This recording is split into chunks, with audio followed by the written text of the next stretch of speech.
So I thought I would do a little makeup-free skin update. So a little over 3 months, I burnt my skin, I burnt my face with hot oil. That's probably the remaining scar. Most of the spots have cleared up. I haven't done much different with my skincare, but the last 2 months I've been using a product which is fantastic. I'm so excited by it.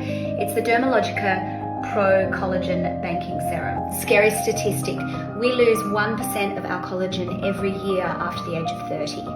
And I really do notice that when I look at the photos of myself in my 20s and 30s, and I'm like, oh, so much collagen. My skin was so springy and juicy. Now it needs all the help it can get, and I really have been enjoying this one. It's got a host of high-tech ingredients and botanicals that work to brighten, hydrate, and preserve the collagen in your skin. So I was lucky enough to have a lab sample for a couple of months that I was using, and then I've got the final product here, and it's so wonderful.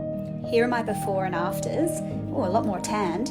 And you can see a lot more hydration and glow. Super easy to use, just a couple of pumps after cleansing morning and night. Check out the Pro-Collagen Banking Serum. I'll put the details in the caption below.